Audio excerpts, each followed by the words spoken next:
Sou Agnes Thornton e, numa terça-feira comum, estava no meio de uma apresentação quando a sala apagou como um sinal ruim. O controle escorregou da minha mão. O slide travou num gráfico de participação de mercado e um prego de luz cravou-se atrás do meu olho direito. Alguém perguntou se eu precisava de água. Respondi que estava bem. O carpete subiu e o teto deslizou para longe. Acordei com cheiro de antisséptico e uma máquina marcando meu batimento em apitos. Uma médica com crachás de KMI estava onde deveria estar um cliente. Chamamos seus pais, ela disse. Eles disseram que veriam. Ela lançou um olhar para o relógio, como se os ponteiros pudessem explicar a porta vazia. As horas se esticaram. Ninguém chegou. A pulseira com meu nome apertava meu pulso. Eu repetia para mim mesma: voos atrasam. Agendas se confundem. Famílias cometem erros. A mentira parecia treinada para soar como verdade. Ao anoitecer, a cidade do lado de fora da janela ficou cor de cobre e meu celular vibrou no colo. Um ponto vermelho, uma marcação, o perfil da minha irmã Clara. Toquei e uma foto preencheu a tela. Camisetas combinando, a estrutura de uma montanha-russa contra um céu limpo. Meus pais sorrindo sob uma faixa que dizia: Dia da família Thornton. A legenda era pequena, mas explodiu do mesmo jeito. Dia da família sem o drama. Desta vez o quarto não girou. Ele se estreitou. O gosto de metal subiu à boca. Em algum ponto do corredor, uma enfermeira riu. Um som normal no lugar que já havia decidido o que eu significava para quem me criou. Opcional. Não valia o desvio. Travei a tela e virei o celular para baixo, como uma frigideira quente. O monitor continuava contando. Eu contei junto. Não minutos, mas decisões. Se o sangue não nos ligava ali, então outra coisa teria que ligar. Por fora, nossa família sempre parecia impecável, do tipo de imagem que os vizinhos copiavam para colocar em cartões de Natal. Meu pai, Gerald, tinha um escritório de arquitetura que lhe rendia terno sob medida e um ar permanente de certeza. Minha mãe, Marilyn, mantinha turmas de terceiro ano hipnotizadas e levava a mesma paciência para casa embora parecesse evaporar quando se tratava de mim. E então havia Clara, 3 anos mais velha. A perfeita. Cada fotografia provava isso.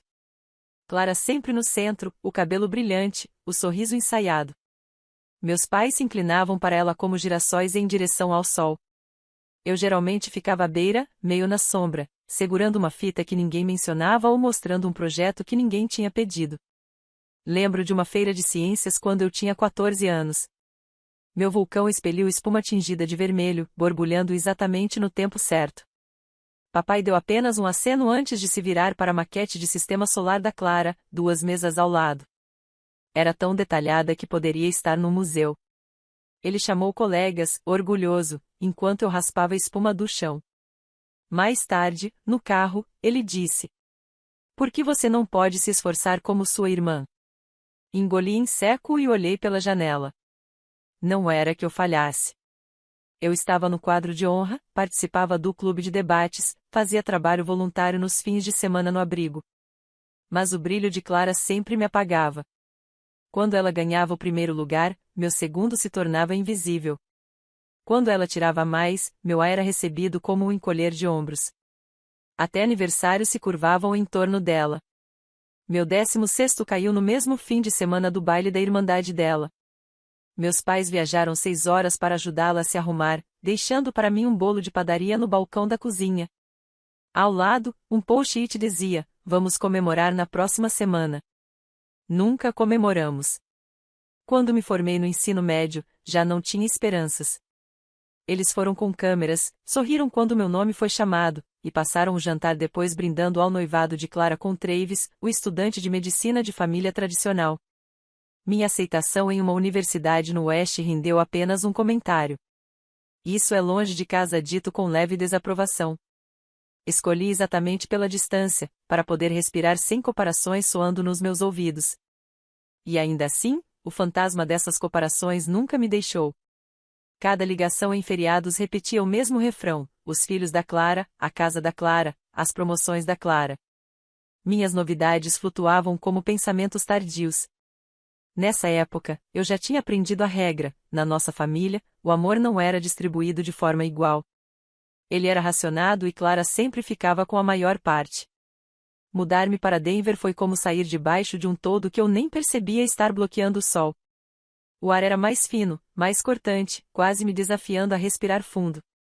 Meu apartamento era um quarto pequeno, com azulejos lascados e vista para um estacionamento, mas era meu. Ninguém o comparava à casa colonial de 5 quartos da Clara, nem suspirava por netos que não existiam. O trabalho virou meu alicerce. Consegui um cargo em uma firma de marketing em crescimento no centro, e a cidade me engoliu de um jeito que parecia libertador. Campanhas, prazos, noites longas sob luz fluorescente. Tudo virou prova de que eu podia me sustentar sozinha. Cada cliente conquistado, cada estratégia que funcionava era uma pequena rebelião contra a invisibilidade que me assombrava no leste. Construí rotinas que nada tinham a ver com obrigações familiares. Sábados de manhã eram para as feiras de produtores locais, onde eu comprava flores mesmo quando não podia pagar por elas. Às vezes, à noite, fazia aulas de cerâmica, em que minhas tigelas de barro ficavam tortas como bêbados vacilantes, mas ninguém dizia que não eram boas o suficiente. Fui colecionando amizades. 2 colegas de trabalho que me convidavam para noites de trívia. Vizinhos que regavam minhas plantas quando eu viajava. Não eram laços de uma vida inteira, mas eram meus escolhidos por mim, e não impostos. Ainda assim, havia uma dor que surgia em momentos inesperados, ao ver uma colega abraçar a mãe depois de uma promoção, ao assistir reencontros no aeroporto com cartazes e lágrimas. Aquela fome por reconhecimento, por uma mão no meu ombro dizendo "estamos orgulhosos de você", nunca desapareceu por completo. As ligações para casa nunca preenchiam o vazio. A voz da minha mãe era calorosa, mas distraída, sempre narrando as conquistas dos filhos da Clara antes que eu pudesse mencionar as minhas. Quando contei sobre um novo cliente que valia milhões, papai apenas disse: "Isso é bom." E em seguida perguntou se eu estava namorando alguém. Cada chamada me deixava estranhamente oca, como se eu estivesse prestando contas a um conselho de administração indiferente, em vez de falar com a minha própria família. Eu repetia para mim mesma que a distância era melhor, que escolher a solidão era diferente de ser esquecida. Mas, no fundo, eu temia a verdade, não importava o quanto eu corresse, a ausência do amor deles ainda moldava a cada passo que eu dava. Na manhã em que tudo aconteceu, acordei com uma dor de cabeça que parecia um torno apertando meu crânio. Convenci-me de que eram apenas os nervos. A apresentação pela qual eu havia passado semanas me preparando era importante demais para perder. Uma marca nacional tinha pedido uma reimaginação completa de sua identidade, e meu chefe havia me dado as rédeas. Aquela era a minha chance de provar meu valor, talvez finalmente conquistar a promoção que eu tanto buscava. Vesti-me com cuidado, um terno grafite que custará metade do meu aluguel e uma blusa de seda que eu reservava para momentos em que a confiança precisava ser costurada à força. No escritório, a sala de conferências vibrava em expectativa. Os executivos da empresa cliente entraram na sala, todos com olhares afiados e perguntas ainda mais afiadas. Sorri, revisei minhas anotações e comecei a falar. Nos primeiros 15 minutos, acertei em cheio. Slide após slide surgia na tela, cada estatística pontuando minhas palavras. Então, sem aviso, o chão pareceu inclinar-se. Os rostos em frente a mim borraram, as vozes distorceram e a luz acima queimava forte demais. Minha mão agarrou a beira da mesa, desesperada por equilíbrio. Como vocês podem ver? Minha própria voz soava distante, destacada, como se outra pessoa estivesse falando por mim. A dor atrás dos meus olhos se transformou em algo incandescente. Estendi a mão para o copo d'água, mas meus dedos se recusaram a obedecer. A sala dissolveu-se em riscos de cor. Alguém chamou meu nome, o pânico crescendo no tom, mas eu não consegui responder. Minhas pernas cederam. A escuridão engoliu tudo. Quando voltei à tona, estava em uma ambulância. Um paramédico se inclinava sobre mim, fazendo perguntas às quais eu não conseguia responder. As sirenes uivavam, luzes piscavam contra as janelas, e o medo pesava mais do que as tiras que me mantinham presa. A memória seguinte é um borrão de tetos de hospital, luz fluorescente e o cheiro estéril de antisséptico. Quando acordei de fato, máquinas apitavam ao meu lado, me prendendo à realidade. Um médico se aproximou e disse: "Você desmaiou no trabalho." Exaustão severa, possíveis complicações. Estamos fazendo exames. Chamamos seus contatos de emergência. A pausa dela foi pesada. Seus pais? Disseram que estavam vindo. Ela não terminou a frase, mas eu já sabia o que queria dizer. A primeira noite no hospital passou em fragmentos, enfermeiras verificando sinais vitais, o sopro de oxigênio em algum ponto do corredor, e meus próprios pensamentos batendo dentro de mim como metal solto. Eu não parava de olhar para a porta, esperando que ela se abrisse. Cada passo no corredor fazia meu coração despertar, apenas para desabar de novo quando seguiam adiante. Pela manhã, a esperança tinha se tornado frágil, quase quebradiça. Tentei me convencer de que talvez os voos tivessem atrasado, ou que as agendas estivessem confusas, mas, no fundo, eu reconhecia o formato familiar da decepção. Eu o conhecia desde a infância. O silêncio de ser deixada para trás tinha um gosto próprio. Naquela tarde, quando o quarto finalmente silenciou, estendi a mão para o celular. A tela se acendeu com notificações. Por um segundo, pensei que talvez fossem eles. Chamadas perdidas, mensagens preocupadas. Mas, no topo, estava um alerta da Clara. Ela tinha me marcado em uma publicação. Meu polegar hesitou, mas o instinto venceu. A foto apareceu, clara e alegre.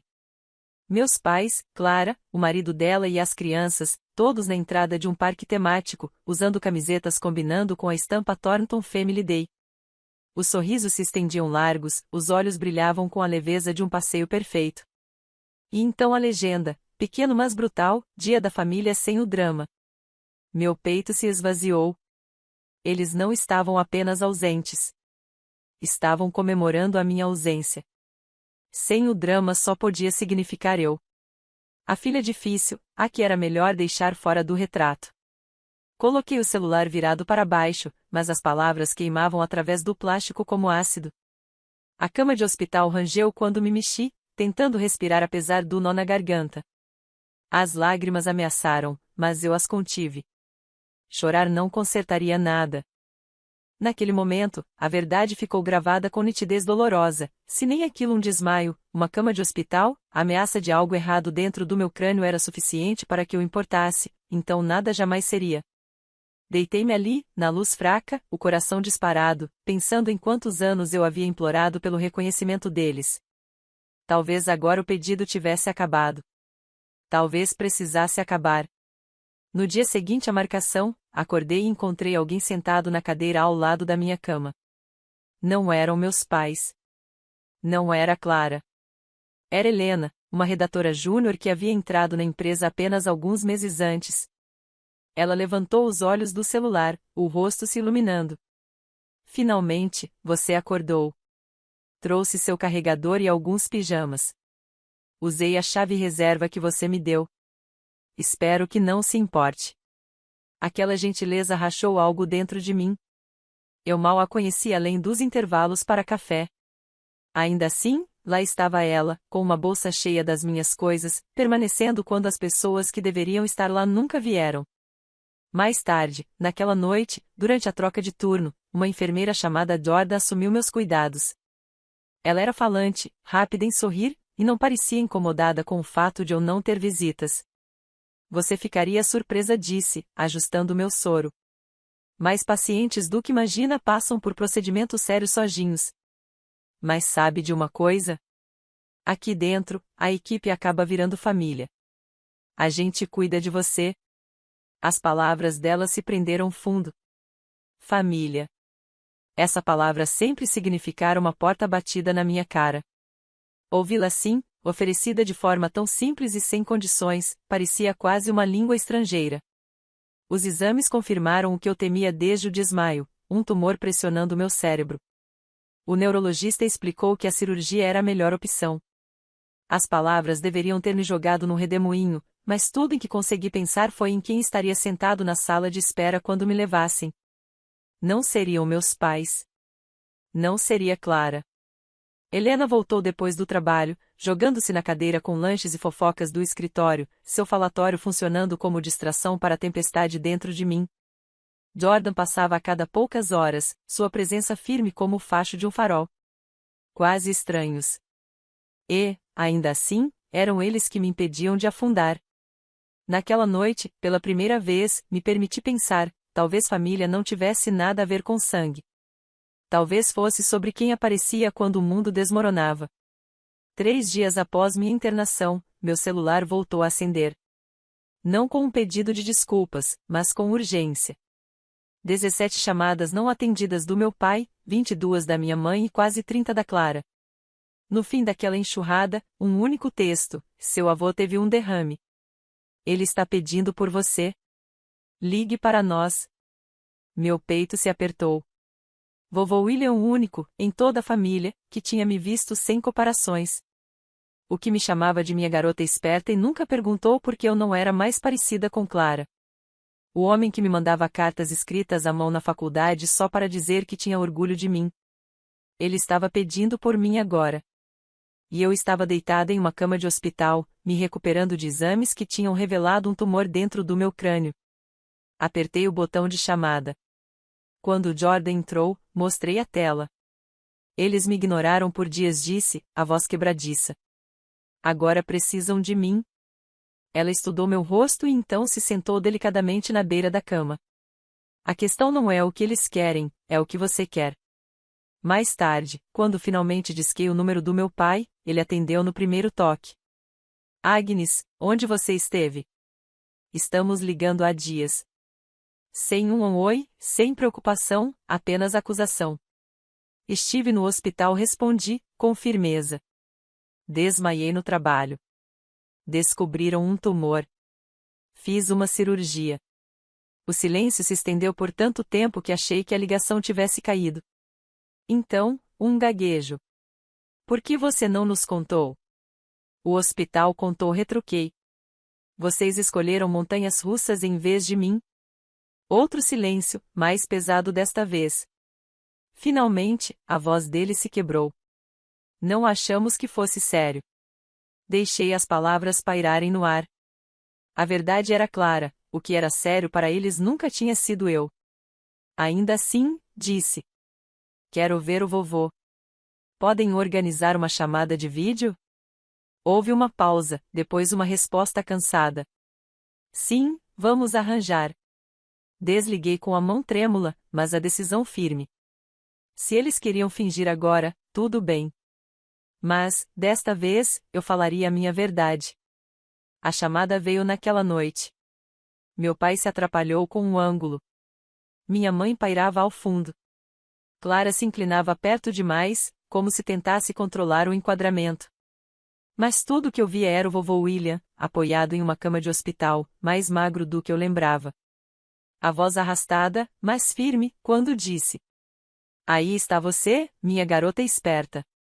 Tentei sorrir para esconder a faixa que circundava minha cabeça, mas os olhos atentos dele não deixaram passar. O que aconteceu com você?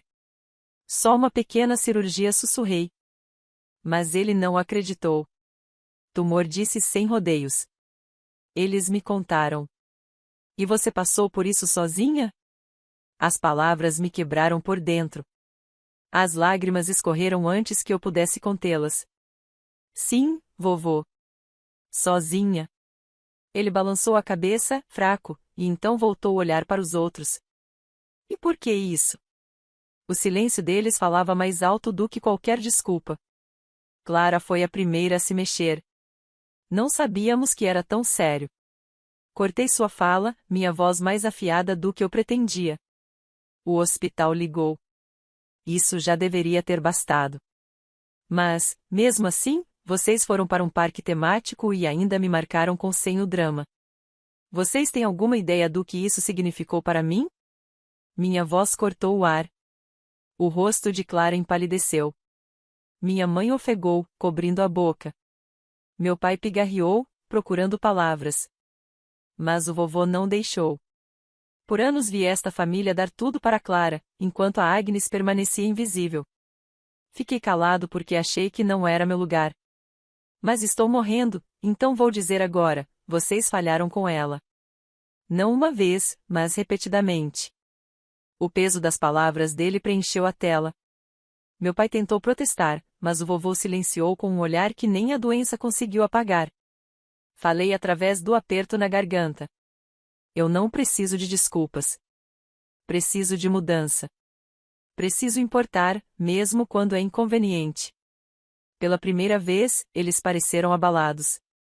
Não defensivos, apenas em silêncio. Clara baixou os olhos.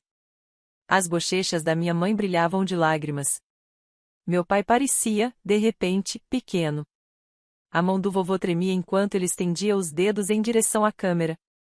Agnes, pare de fugir deles. Diga a sua verdade e depois decida. Fugir só mantém a ferida viva. Eu disse a ele que havia falado. E que não fugiria mais. Mas se eles escolheriam me enxergar, essa decisão era deles. 2 semanas depois, contra o conselho cauteloso do meu cirurgião, embarquei em um trem para o leste. A viagem sacudia cada ponto na minha cabeça, mas eu precisava ver o vovô uma última vez.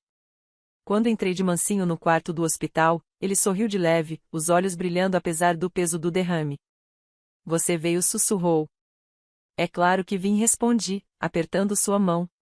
Você sempre esteve ao meu lado. Eu precisava estar aqui por você. Ele partiu alguns dias depois, silenciosamente, ainda com minha mão entre as dele.